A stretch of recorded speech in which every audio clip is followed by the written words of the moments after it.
Oi meninas, tudo bem? Estamos aqui para nossa primeira live de 2020, esperando o Dr. Diego entrar, para nós conversarmos sobre cuidados no pós-parto imediato, tanto do bebê quanto da mamãe. Tá bom? Estamos entrando aqui.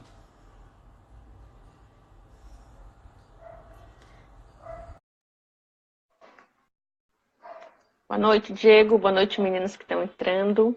Hoje vai ser um papo bem informal e super bacana. Oi, Olá, tudo bom? tudo bom? Tudo certo, Nossa primeira live de 2020, então. é Muito verdade. obrigada por ter aceitado o convite. Imagina, tô muito Muito feliz de feliz. te estar aqui no Pediatra Fora da Caixa. Ai, obrigado. Fazia horas que eu queria fazer uma live contigo mesmo. Então, nosso assunto hoje é sobre os cuidados, né? Principalmente no pós-parto, tanto com o bebê quanto com a mamãe. E tu quer começar nessa parte mais dos cuidados do Sim, pós-parto, e depois eu posso falar dos cuidados do bebê e a gente vai pode fazendo uma ser, troca bacana. pode ser sim. Eu tô mostrando só o teu rostinho aqui porque eu tô transmitindo ao vivo pelo YouTube também. Ai, que show! Uhul! Aí, agora eu vou virar pra mim de novo. É isso. Agora eu falo um pouquinho então. Então, o... logo que a mulher tem o neném, se foi parto normal, ela pode ser que tenha tido algum corte. E isso pode requerer alguns pontos, né? Os pontos, eles geralmente a gente faz com um fio que cai sozinho. Então a gente não tem uma Sim. preocupação em retirar esses pontos. Mas não quer dizer que a mulher não tenha que tomar nenhum cuidado, né?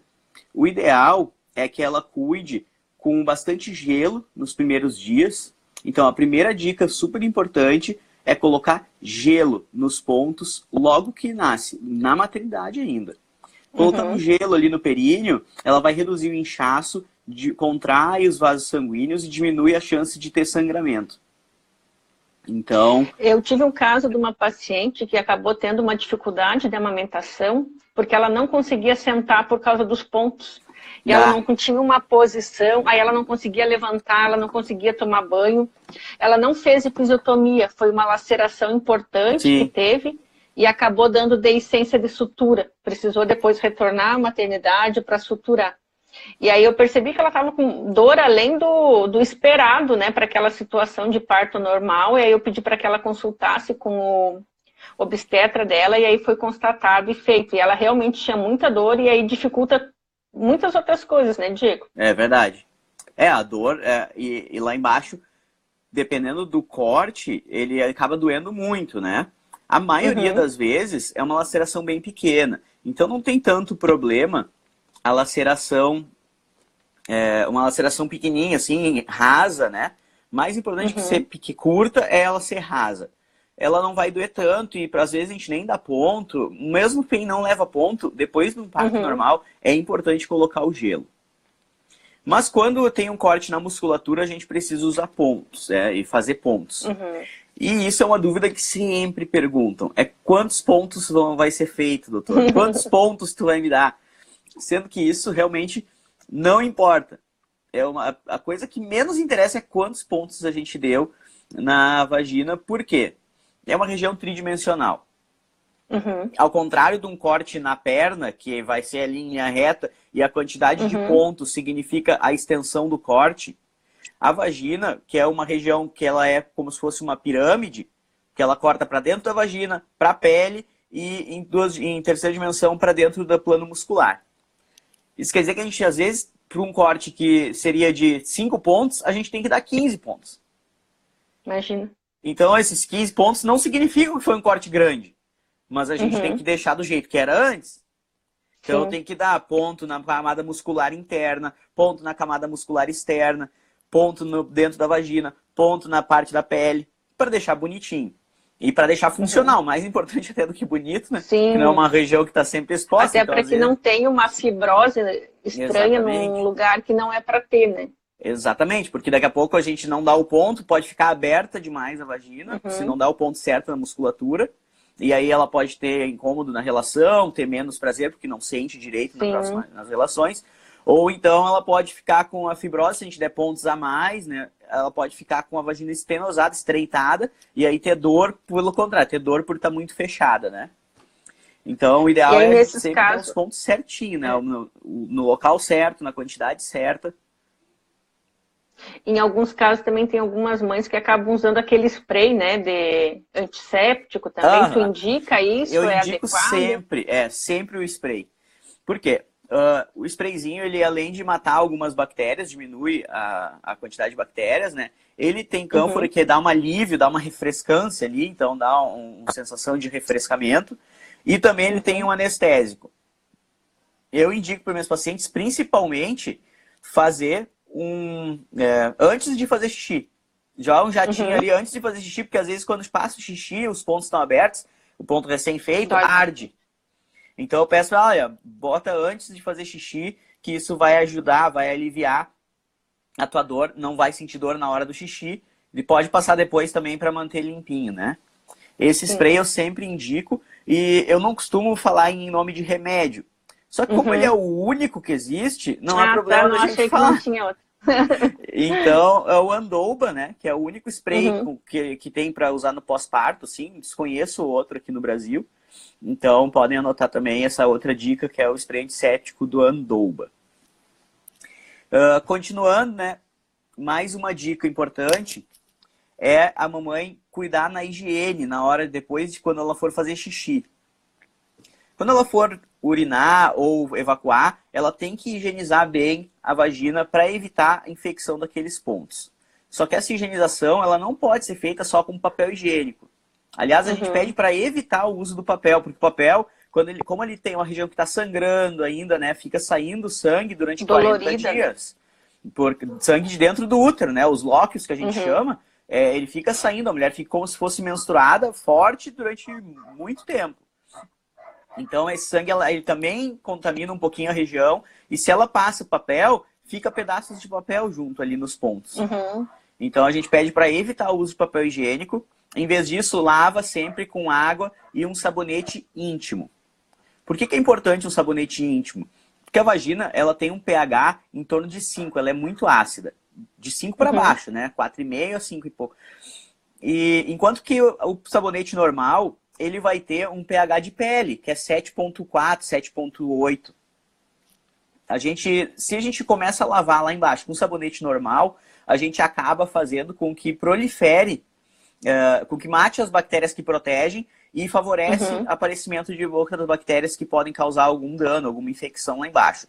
Então, isso não é só para o pós-parto, tá? Isso vale para a vida toda. Ali embaixo tem que ser lavado com sabonete específico, porque é uma região específica. Eu estou falando especificamente da parte que fica entre os lábios, né? Entre os grandes lábios. Pequenos lábios e introito vaginal. Não pode lavar para dentro da vagina. Entendeu? E ali a pele ao redor... Parte externa, é a parte externa ali e a parte entre os lábios. Tá? Mas nem sempre a gente tem uma duchinha, nem sempre tá em casa para fazer essa higienização, exatamente. Nem sempre tu consegue tomar um banho logo depois de toda vez que faz xixi, até que faz muitas vezes. Então, muitas querem usar lenço umedecido. Pode usar lenço umedecido? Pode usar lenço umedecido. Mas, da mesma forma, o lenço umedecido, o ideal é que ele tenha um pH específico para a região vaginal. Por quê? E aqueles que já tem, que diz assim, que é lenço umedecido íntimo, que é da própria marca do sabonete higiênico, é esse que pode usar? Exatamente. É esse o lenço que tem que usar. É um lenço umedecido específico para uso de mulher, para uso ginecológico. Existem várias marcas até. Então, podem procurar um lenço, não usem o lenço do bebê, porque o lenço do bebê é para a pele do bebê. Que é completamente o oposto, né? Completamente diferente. Então, vocês vão usar o lenço do bebê, vão se sentir limpinha, mas estão levando embora as bactérias que protegem. Então, usem sabonete íntimo, água, lenço umedecido íntimo para mulher e evita papel higiênico. E no caso dos pontos da cesárea, vai ter um cuidado diferenciado? Na cesárea é diferente, né? Eu não estou acostumado a falar de cesárea.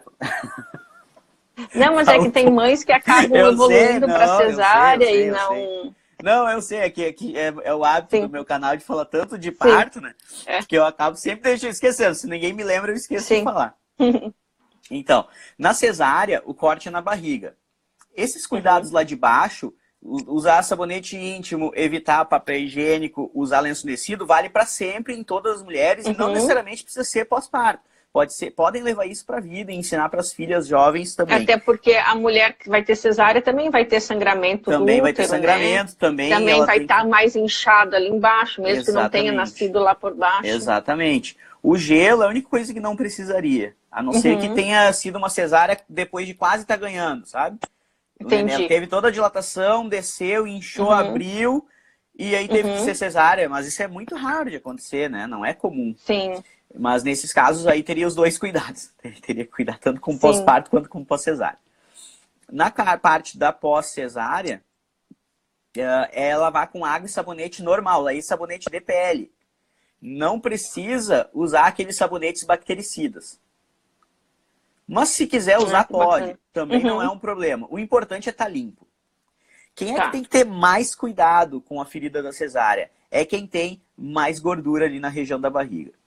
Então, quem está acima do peso, que tem uma dobra de pele, tem um risco muito maior de ter infecção.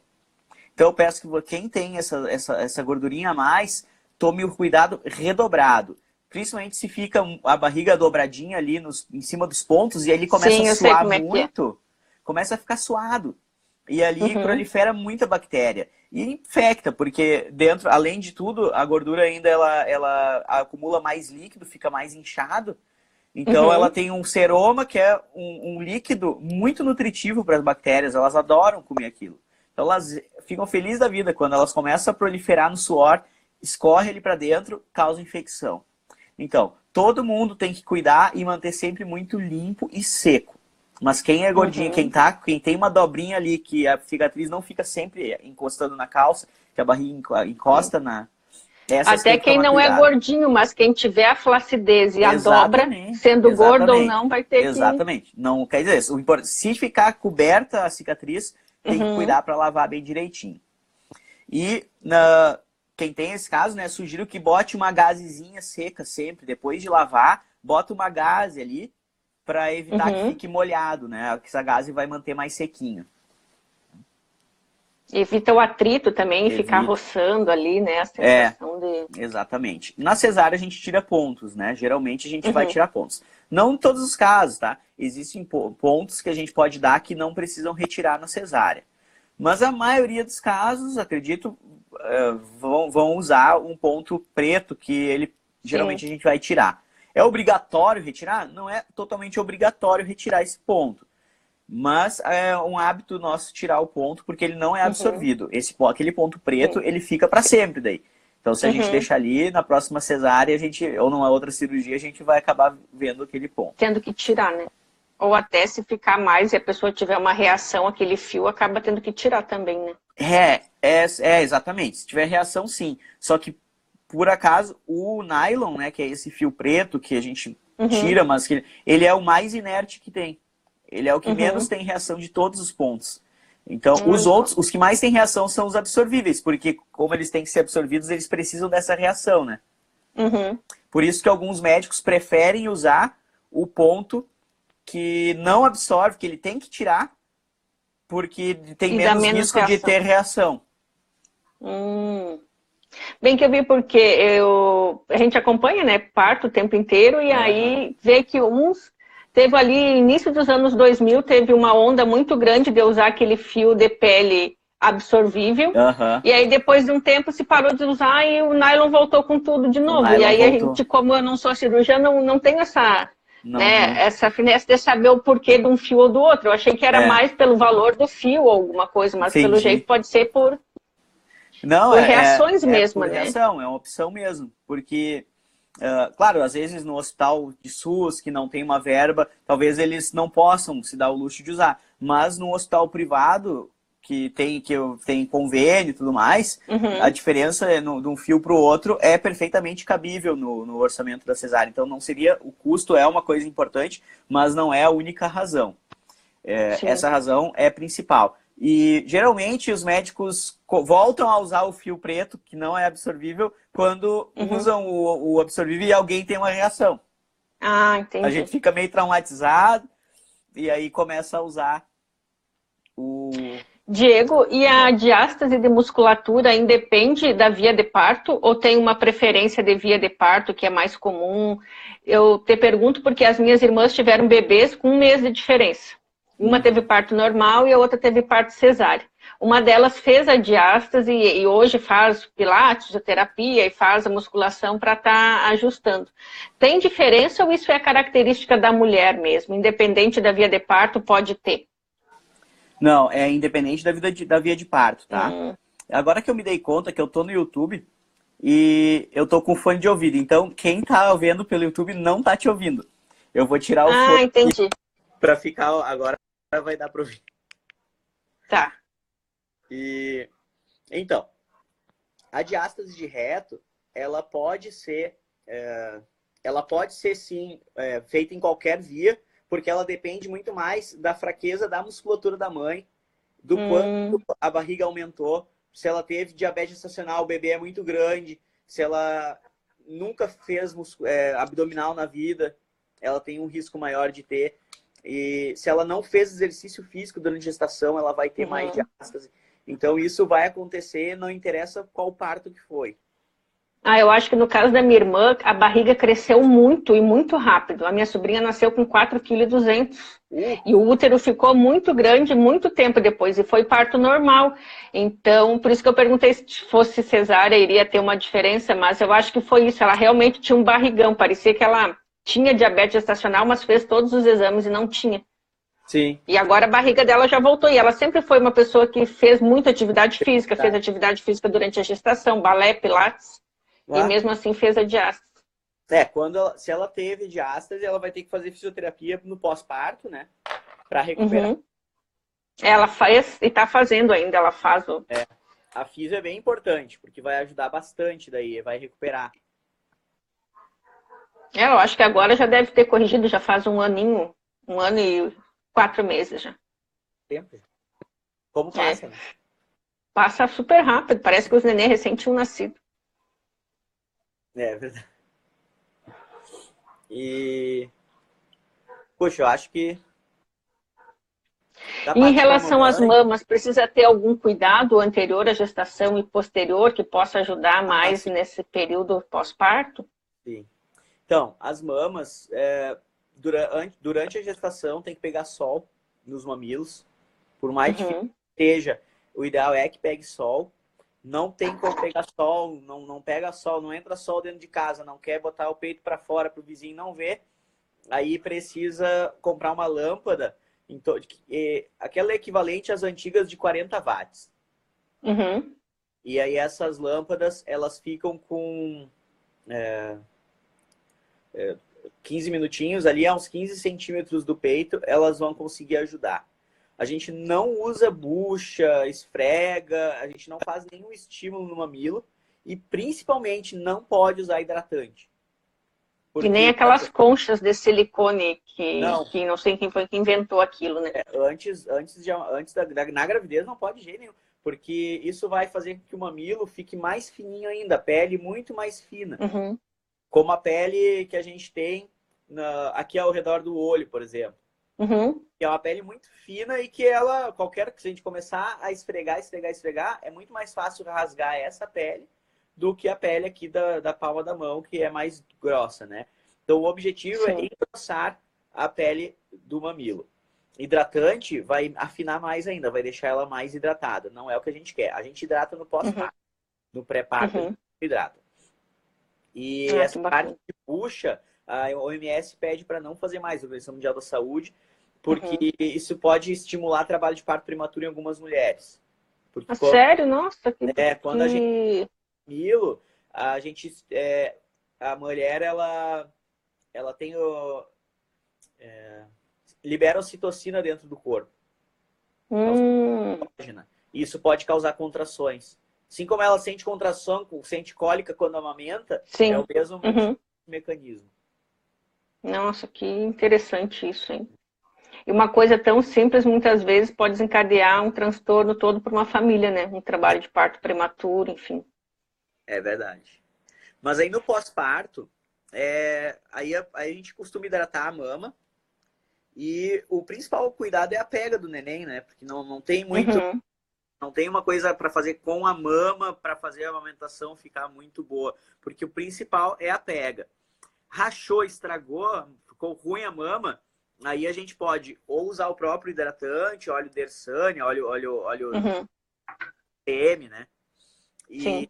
os óleozinhos, eles podem ajudar a cicatrizar. Ou, em último caso, a gente usa um remédio mesmo. A gente usa uma pomada que vai com corticoide, que ele vai recuperar rápido a mama. Mas hoje em dia... Em alguns casos específicos só, né? Poucos casos, porque tem que tirar, pode prejudicar o neném.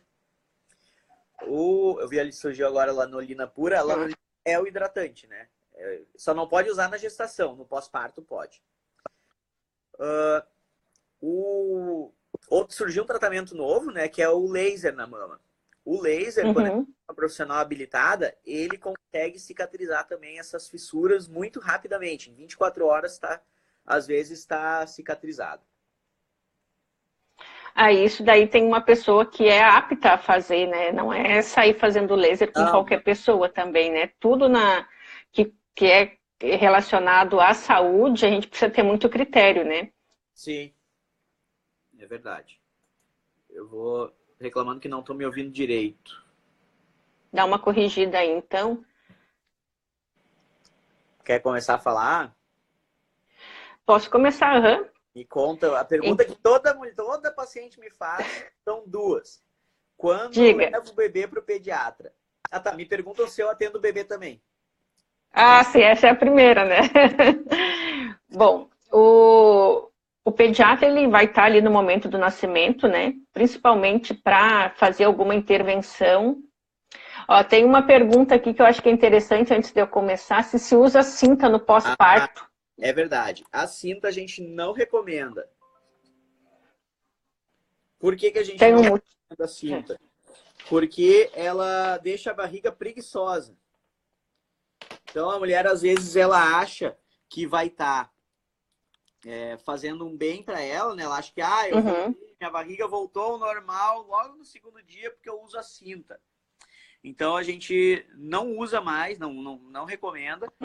Quando ela tira, um mês depois, a barriga está toda flácida, ficou preguiçosa e aí ela não recupera. Então a gente não recomenda o uso de cinta. Deixa a barriga no início ali, depois de um mês a fazer ginástica, que aí ela volta. Em até 6 meses ela volta ao normal. Tem uma outra pergunta aqui perguntando se tem algum tipo de pomada que é indicada para melhorar a cicatrização da cesárea. A gente não costuma usar de rotina, mas existe as tiras de silicone e algumas pomadas com rosa mosqueta, outros agentes que ajudam um pouco a melhorar o aspecto da cicatriz, mas elas não são cicatrizantes. A gente não precisa usar cicatrizante, porque a própria cicatriz, o próprio corpo faz a cicatrização. Então tá. Então, conversando um pouquinho agora sobre os cuidados com o bebê. Então, geralmente, nos bebês, em geral, a consulta com o pediatra após a alta hospitalar é em torno de 7 a 10 dias. Isso se modifica um pouco quando o bebê é prematuro, quando ele sai da maternidade ictérico, né, amarelinho, e precisa de uma reavaliação mais precoce, quando o bebê é de baixo peso, mesmo sem ser prematuro, ou quando tem alguma dificuldade de amamentação. Aí essas mães elas não vão esperar 7 a 10 dias para uma avaliação. O próprio pediatra na maternidade vai explicar que vai ter que ter uma reavaliação em 2 dias, em 3 dias ou em 5 dias, um prazo que esse bebê precisa ser revisto. Principalmente no caso da icterícia, pelo risco de aumentar e precisar reinternar para fototerapia. Mas não são todos os bebês.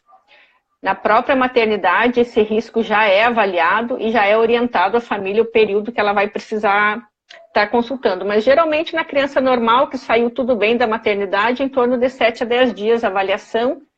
E depois, 30 dias, vai ser feita a consulta de rotina. Essa primeira consulta de 7 a 10 dias é principalmente para saber se a criança está amamentando bem, se ela está ganhando peso adequadamente e se ela não continua perdendo peso. Todo bebê, ele perde peso nos primeiros 2 a 5 dias para depois começar a ganhar. Só que alguns bebês, por uma baixa produção de leite, por uma pega inadequada ou por próprios fatores como a prematuridade e o baixo peso, eles acabam continuando a perder peso e aí a gente precisa avaliar eles com mais precoce após eles irem para casa. E muitas dúvidas aparecem, geralmente, sobre os cuidados com o umbigo, né?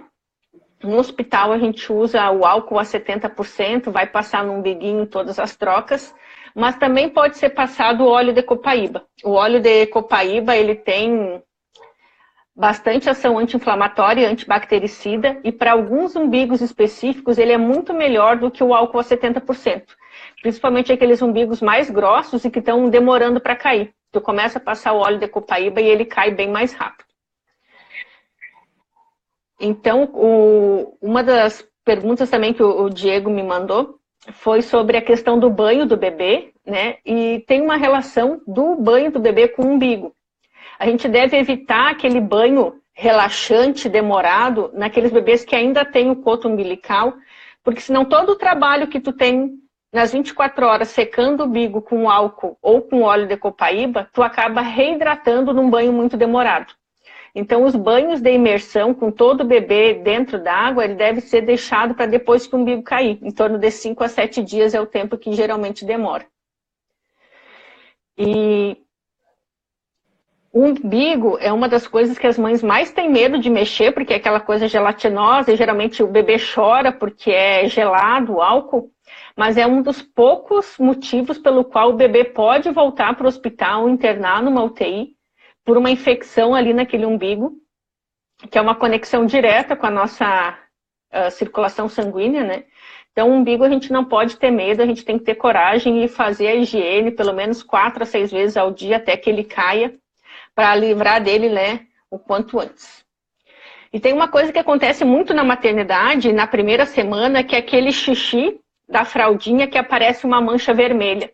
É um laranja bem avermelhado, que parece sangue na urina do bebê, mas que na verdade são cristais amorfos, né, do próprio rim, que acaba saindo por uma quantidade maior de xixi, que faz aquela limpeza da renal. E muitas vezes as mães se assustam achando que o bebê fez xixi com sangue, e na verdade são esses cristais de urato que aparecem algumas vezes, e depois da primeira semana não acontece mais. Então, se o seu bebê está com 1, 2, 3 meses de vida e começar a ter uma urina avermelhada ou vermelha, realmente ela é vermelha e precisa consultar, porque pode ser uma urina com sangue. Mas na primeira semana de vida, não. Pode ser esses cristais, e é bem fácil de reconhecer para quem já tem quem conhece, né? Então, para o pediatra é bem tranquilo para reconhecer. Tá aparecendo algumas perguntas aqui, depois a gente já conversa sobre elas. Uma outra dúvida também que aparece sempre é que tipo de teste do pezinho devemos fazer, né? Se o teste do posto de saúde, se o da clínica, no laboratório tem 5 tipos de teste, qual deles a gente deve fazer?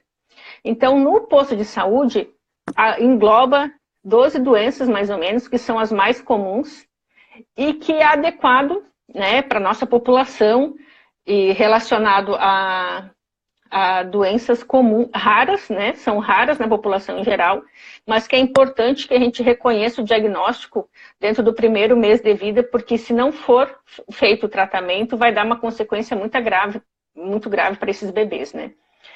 Então, o teste do posto de saúde, ele é o teste mais básico. Aí no laboratório a gente começa com um teste básico mais um pouquinho melhorado, que é o teste ampliado. Nele a gente tem em torno de 15 doenças. Aí depois nós temos o teste do pezinho plus, que são 30 doenças. O teste do pezinho master, que são 35 doenças. E aí a gente vai ter o expandido e o completo, que são quase 100 doenças. E que doenças são essas? São doenças relacionadas ao metabolismo das enzimas do nosso organismo. São doenças extremamente raras, e junto com esse teste mais completo, tem sorologias que a mãe já fez no pré-natal. Então, se a mãe está com as sorologias em dia, não tem uma necessidade de fazer um teste completo, por exemplo, com 100 doenças. O teste ampliado, já é suficiente bom, então tu pode optar por fazer o teste ampliado no laboratório, o convênio cobre, ou pagar uma diferença que tem. E no caso de algumas doenças específicas, familiares, por exemplo, na família tem casos de uma doença rara. Então a gente pode, com o pediatra na consulta de pré-natal, já programar, fazer um teste do pezinho com essas doenças raras que tem na família. Sem necessidade de fazer um exame completo com 100 doenças aleatórias, entende? Esse teste é disponível, mas não é necessário fazer. E essas outras doenças, todas têm tratamento? Algumas têm, outras não. Algumas são incompatíveis com a vida, mas pelo menos vai se ter o diagnóstico, né? Mas as mais raras, dentro das aminoácidos-patias, como aquela que tem o filme do óleo de Lorenzo, essas coisas, elas têm tratamento.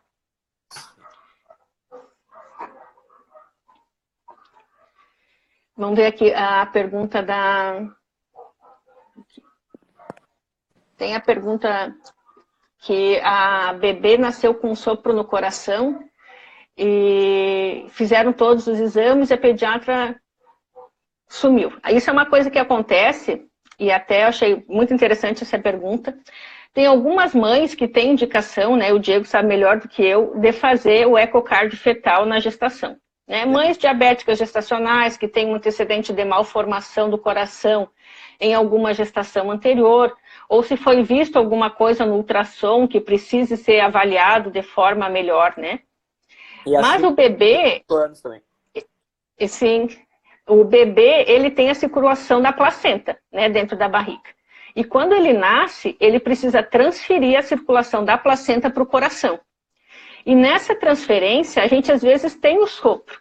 Então, logo que nasce, a gente vai ter o sopro, e muitas vezes 2 dias depois não tem mais nada. Ou às vezes leva 1 semana, até 30 dias para esse sopro sumir. Mas isso não é uma malformação. Geralmente o ultrassom é normal, o ecocardio fetal é normal. Aí quando vê o sopro, avalia após nascer, é normal. Uma hora desaparece, outra hora não desaparece. Mas se comprova que o bebê não tem uma doença. É só porque a transição da placenta para o coração ainda não fechou os furinhos que eram abertos relacionados com a placenta. Mas assim que fechar, esse sopro some. Então, isso é comum de acontecer. Entendi. Teve mais perguntas já? O que significa quando o coto do umbigo cai e depois de uns dias ele fica saltado?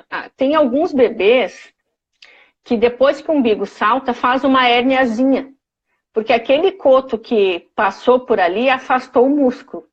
Mas conforme o bebê cresce, esse músculo se desenvolve e o umbigo volta ao normal. Tem outros bebês que não voltam e aí faz uma hérnia umbilical. E aí vai ter que fazer uma cirurgia de correção da hérnia quando for maiorzinho. Mas não é uma doença, é uma variação normal do músculo. Assim como as mulheres fazem a diástase do músculo após o parto, tem alguns bebês que fazem essa diástase do músculo se manifestando como uma hérnia umbilical, mas que depois pode ser corrigido sem uma cirurgia nada grande assim. O meu teve. Teve? Eu vi hoje no teu Instagram como ele tá grande. Tá enorme. Ó, aqui tem uma seguidora que falou que o bebê foi diagnosticado com hipotireoidismo congênito. Essa é uma doença das mais importantes de ser diagnosticada através do teste do pezinho. Ela demorou para entrar no rol de doenças. É uma doença extremamente danosa que, se não diagnosticada precocemente, um bebê saudável acaba ficando com um dano cerebral muito grande. Então, acho que esse foi um dos ganhos que a população brasileira teve nos anos 90, que foi a inclusão do teste, né, do hipotireoidismo no teste do pezinho, assim como a fibrose cística, a avaliação da anemia falciforme, que é muito comum na nossa população também. A cada ano que passa, o Ministério da Saúde inclui no teste do pezinho mais doenças, aquelas que são mais comuns. E uma das coisas que mais funcionam no Brasil, e isso a gente precisa dar os parabéns para o Ministério da Saúde, é a questão da vacinação e a questão do teste do pezinho. Apesar das vezes o papel filtro estar em falta, mas enfim, é uma coisa que eles estão sempre atentos, sempre renovando e sempre incluindo novas doenças e novas vacinas, né? São 2 programas que funcionam muito bem dentro do Ministério de Saúde. É verdade. E o meu meu bebê também teve o teste do pezinho alterado no primeiro. É bem comum nos bebês que são prematuros, né? Tanto que a gente, quando tem um teste do pezinho alterado, sempre se faz uma retestagem, e se o bebê for prematuro, a gente não faz um novo teste do pezinho. Pode ser feito um novo teste do pezinho, mas no caso do hipotireoidismo, por exemplo, ou da 17-hidroxiprogesterona, que é da hipoplasia adrenal congênita, a gente solicita diretamente o exame específico no sangue, porque daí ele vai ser mais fidedigno, né? Sim. A gente faz o meu teve biotinidase. Mas aí a gente repetiu em 30 dias e veio normal. Veio normal, né? A das minhas filhas, quando elas nasceram, há 16 anos e há 12 anos, o teste do pezinho do posto de saúde era muito ruim. Acho que tinha 3 doenças. Era fenilcetonúria, tinha entrado o hipotireoidismo e... nem me lembro, eram 3 doenças só que vinha. Aí, na época, eu fiz o teste do pezinho master nas 2. Tinha que ser pago à parte, o convênio não cobria. Hoje, nas maternidades privadas, já é solicitado o teste do pezinho ampliado com a biotinidase e a galactosemia, que são doenças à parte, para que não tenha que ser solicitado o teste master ou plus, que o teste do pezinho, que o convênio não cobre. Mas o convênio cobre as doenças separadas. Então, a gente já solicita na solicitação do teste do pezinho, que ele seja ampliado com a biotinidase e a galactosemia, para que o convênio cubra e a família não tenha que pagar um teste mais caro, né? Sim. Muito bom. Vamos ver se teve mais. Não, teve uma pergunta lá no início que a gente pulou, que foi sobre a cesárea. Deixa eu ver aqui. Eu acho que foi uma das cicatrizes da cesárea, que parece que está para cima e tem um cordão nervoso. Exatamente. Então, fez uma cesariana há 1 mês e sente uma parte do corte mais alto. É a parte da cicatrização mesmo da pele. Isso é normal, não é um problema. Quando a mãe tem... quando surge a cicatriz, ela cresce para fora, a gente chama de cicatriz hipertrófica, mas às vezes nem é isso que está acontecendo ainda.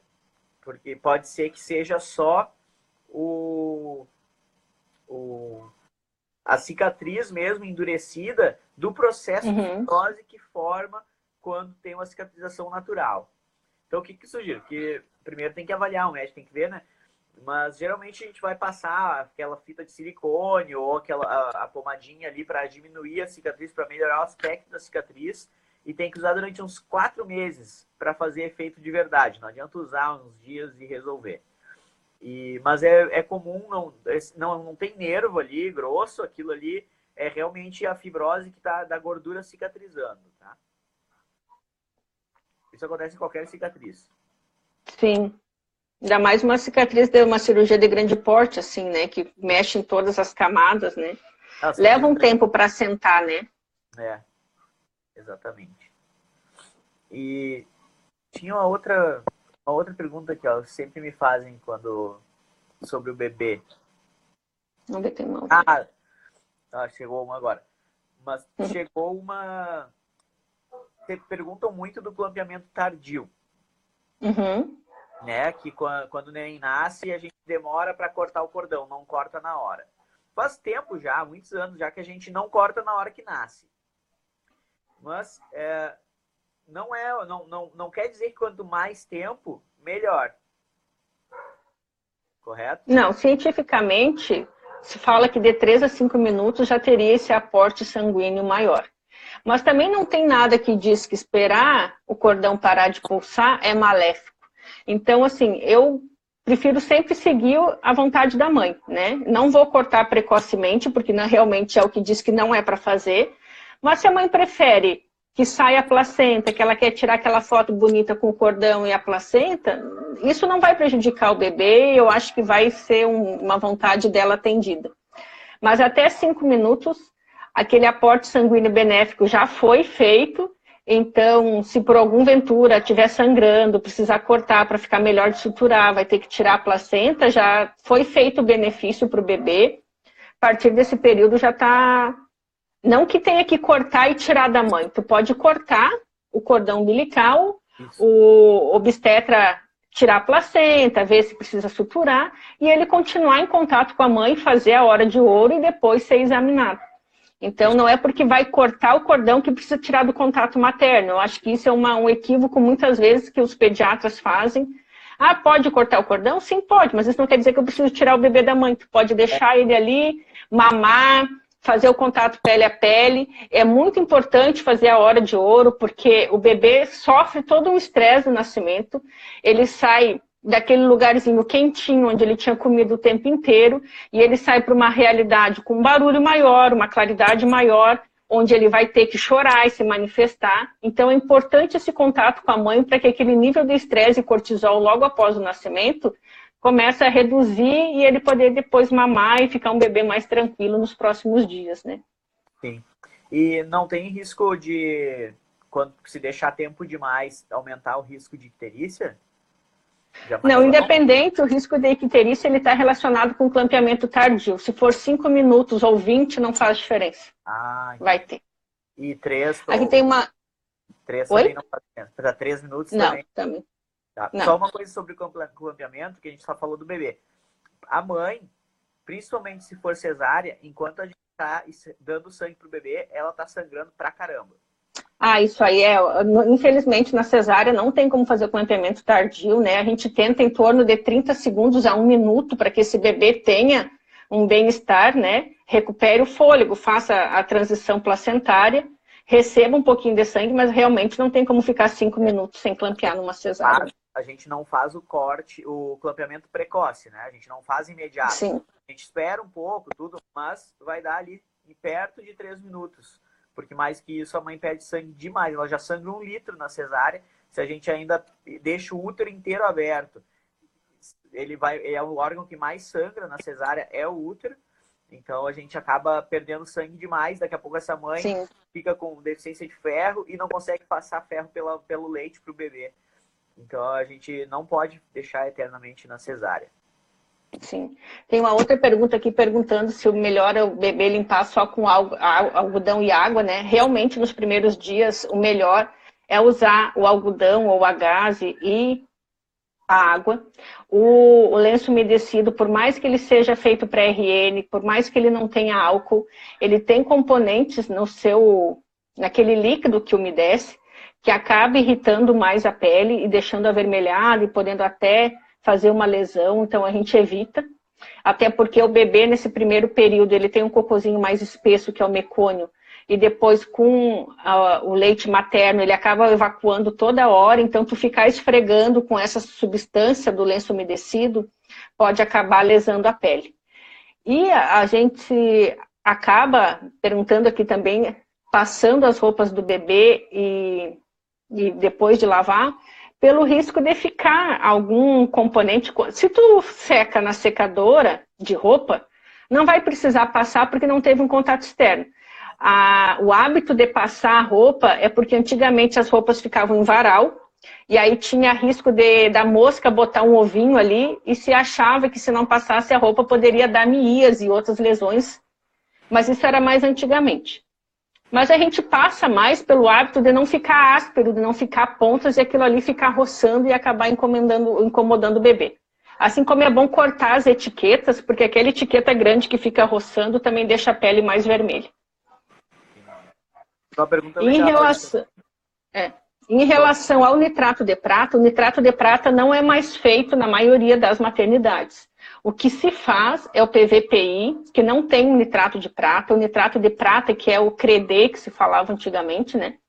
O CREDE não é mais feito. Nas maternidades de Florianópolis, em nenhuma mais é feito. Em alguns países, como o Canadá, não se usa o nitrato de prata, nem o PVPI, se usa o colírio de eritromicina. Assim como algumas maternidades no Brasil usam o colírio de eritromicina também, quem segue, né, as diretrizes do Canadá. Mas é algo que deve ser feito em mães que são estreptopositivas, né? Que têm um risco maior. E naquelas mães que têm um risco, na verdade, de contaminação por 2 germes, que é o gonococo, que causa gonorreia, e a clamídia, que causa a infecção por clamídia. Nas mães, teoricamente, que têm esses exames negativos, não precisaria ser feito.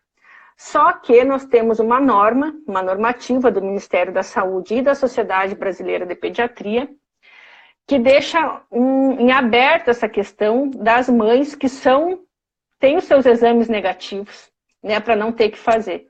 Então, a gente acaba tendo que fazer, porque é uma lei, e o Conselho Federal de Medicina endossa isso, a gente não tem como negar esse protocolo, e os pacientes, infelizmente, não têm autonomia em relação a isso, né?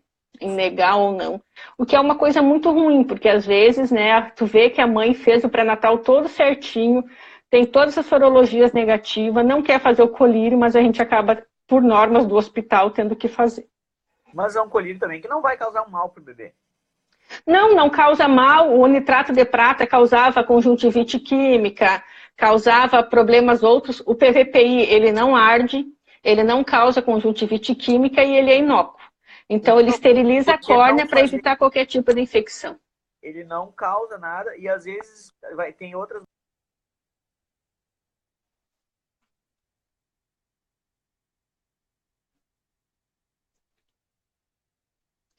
Eu não sei se é a minha internet ou se é a tua.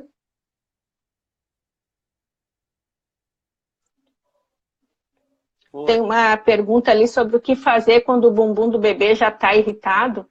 Aí a gente pode usar as pomadas, né, de óxido de zinco, vitamina A e D. Não se deve usar pomadas de assadura que tenham corticoide ou antifúngico. Então, aquelas que têm nistatina, que tenham qualquer outro tipo de produto, elas devem ser evitadas, tá? Certo. E uma dor no pé da barriga com 33 mais 6, às vezes eu ando nem chutando. Isso aí não tem como a gente responder à distância, né? Com certeza. Nós provavelmente uma mexida mais forte do bebê, se foi uma vez só.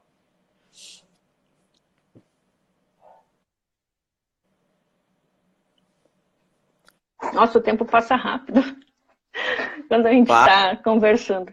Passa rápido. Vamos ver se tem alguma outra pergunta que se ficou aqui. Se me deixa, eu fico falando. Ah, não, é nós, né? Esses dias o Instagram cortou uma live. Tinha passado uma hora e eu nem tinha visto.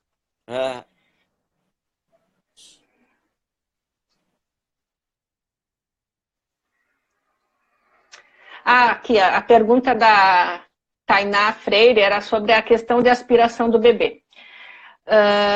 Hoje, a gente tem a questão da humanização do parto e as boas práticas do parto e nascimento. A aspiração de rotina, ela não deve ser feita no bebê. Antigamente, se fazia aspiração em todos os bebês, se passava a sonda para saber se da boquinha até o estômago estava tudo pérvio, devido a uma doença que se chama atresia de esôfago, que é uma doença grave, o bebê precisa ir para a UTI, precisa fazer uma cirurgia e precisa ser diagnosticado ao nascimento e que muitas vezes o ultrassom não consegue identificar. Só que, quando começaram a estudar as práticas de bom nascimento, viram que era muito raro a atresia de esôfago e que não justificava causar um procedimento desconfortável para todos os bebês por causa disso. Então, o que se faz? Aquele bebê que começa a vomitar ou que tem algum sintoma parecido com a da atresia de esôfago, nesse a gente passa a sonda. Nos outros não se deve passar nem aspirar. A aspiração, ela deve ser considerada como uma manobra de suporte de vida. Se faz aspiração quando precisa entubar um bebê, fornecer oxigênio, então ela não deve ser feita de rotina, tá bom? Tá me ouvindo? Ué.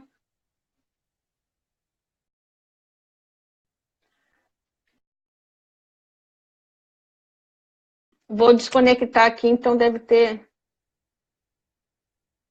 Tá me ouvindo? Tá ouvindo? Ué.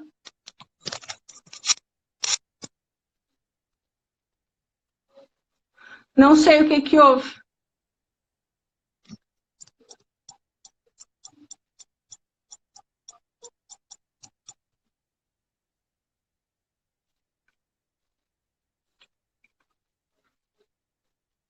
Tá.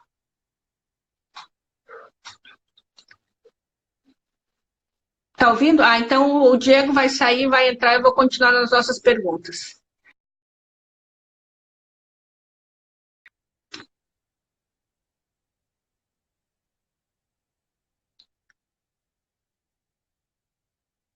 O bebê recém-nascido, a gente precisa ter alguns cuidados, mas é muito amplo para a gente conseguir falar aqui nesse total. Mas o principal é vocês se informarem sobre a amamentação. Se a amamentação estiver correta, todo o resto vai dar certo. Então, façam essa questão da amamentação bem tranquila. Deu? Eu vou, agora acho que deu. Agora deu. Tá. O Colic Calm é um remédio muito bom para a questão da cólica do bebê. Tem que ser com indicação médica, não adianta. É um remédio que não é vendido no Brasil, você precisa comprar fora.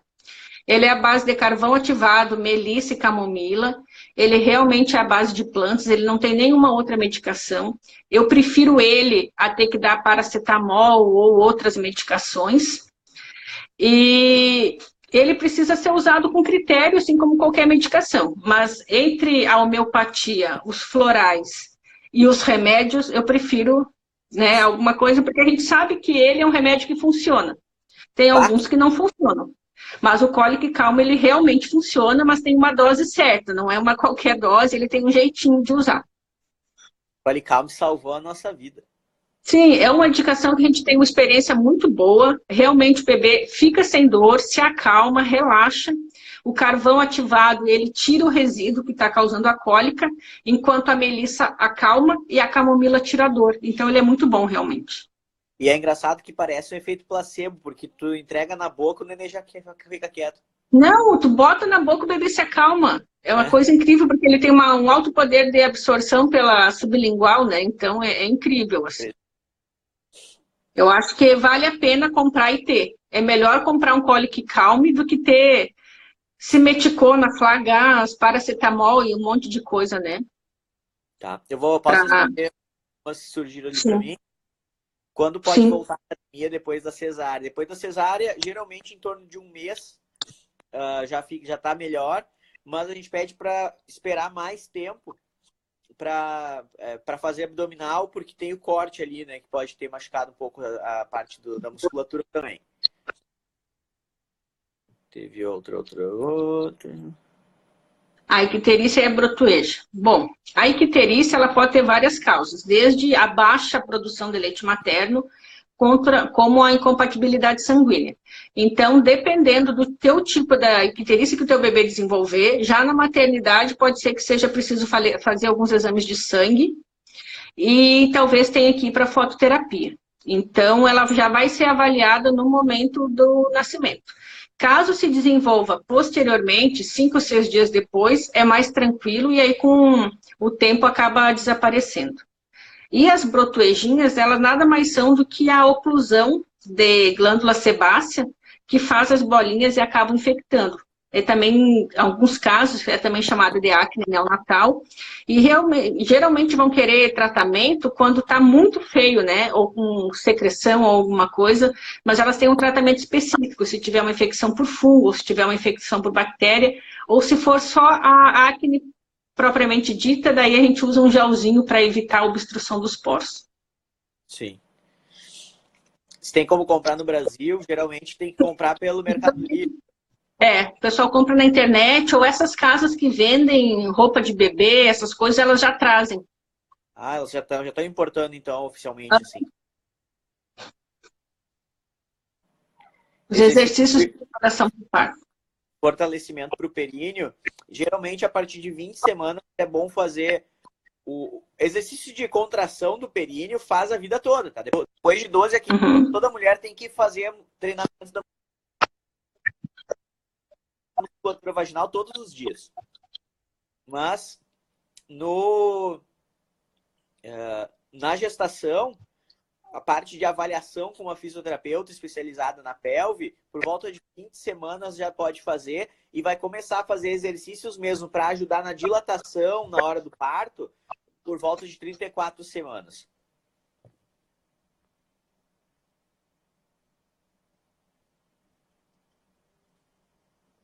Aqui só onde é que o pessoal compra. Certo. E uma coisa que eu não falei no pós-parto, para a mulher evitar de se agachar por uns 15 dias até cicatrizar. Porque às vezes ela vai, se agacha normal, assim, e abre os pontos, e aí precisa... Não tem como suturar de novo, a não ser que seja um estrago muito grande. Se abrir 1,2, a gente acaba não fechando de novo, por causa de contaminação, infecção. Então, não se agache pós-parto. Não, isso é uma dica boa, né? Porque às vezes está indo tudo bem, não inchou nada, uma agachada acaba fazendo um grande problema, né? Diego, estamos chegando aqui a 54 minutos, um pouquinho vai encerrar nossa live. Quer falar mais alguma coisa para as meninas e para os rapazes que estão aí? Então, não, acho só agradecer, eu acho que esse contato obstetra-pediatra é muito importante, até porque acho que são duas especialidades que as pacientes ficam mais tempo, né? Porque a mulher fica toda com o obstetra, com o ginecologista, e depois que nasce fica 18 anos com o pediatra. Então, é importante a gente se conhecer, até porque elas ficam órfãs, né? Quando acaba a gestação, e aí o gineco já não sabe mais nada de um bebê, é importante sempre ter um pediatra de confiança para a gente poder mandar nossas mamães, os bebês das nossas mamães. Aí é contigo, Diego. Parto e trombofilia. Isso aí não tem uma... A Guia está fazendo uma pergunta sobre a consulta pediátrica pré-natal. Ela é muito importante, onde tu vai conversar com o teu pediatra sobre o que vai acontecer no nascimento, sobre o que tu não quer que aconteça. O teu pediatra vai dizer o que não deve acontecer para te fugir da violência pediátrica, né, que acontece, procedimentos desnecessários. Preparação para amamentação, o que esperar do comportamento do bebê na primeira semana, como passar o puerpério. Então, a consulta com o pediatra é muito importante para esse início de recém-mãe e recém-pai, né? E é uma consulta que é importante o casal participar, e não só a mãe. É verdade. E quantas semanas tu gosta que mais?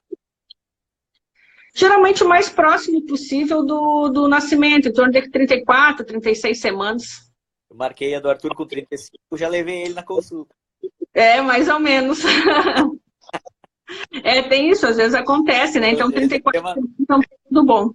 É verdade. E é uma consulta demorada, em torno de 1 a 2 horas, não pode ir com pressa. É verdade. E, assim, queria divulgar também o meu canal no YouTube, O Médico da Mulher. Então, tenho toda a parte de obstetrícia, que eu falo bastante, mas eu vou começar a falar também sobre doenças ginecológicas, alterações da mulher no pós-parto, ao longo da vida, bioma, biose. Sim. Então, bem legal. Dê uma olhadinha lá no YouTube para mim. A live sim vai ficar salva. Depois eu vou subir ela para o canal do YouTube. Eu subo todas as lives para o Pediatra Fora da Caixa no YouTube. E ele vira também um podcast, que é mais fácil de escutar no carro. Tá? Então, essas duas... Estou vendo que tem mais dúvidas ainda, mas daqui 3 minutos o Instagram vai nos contar. Vocês podem mandar as dúvidas para nós, inbox, né? Tanto para o Diego quanto para mim. A gente vai ter o maior prazer de responder para vocês, tá bom? Exatamente. Flávia, brigadão, sempre um prazer. Brigadão mais uma vez. Sucesso com o teu canal do YouTube. Manda o link para a gente divulgar, para também seguir. Né? Que um tema assim é muito bom. Gratidão a todos. Feliz 2020, que vai ser fenomenal. Beijo para Arthur e beijo para Dani. Beijo para as gurias também. Tchau, tchau. Pode deixar. Tchau.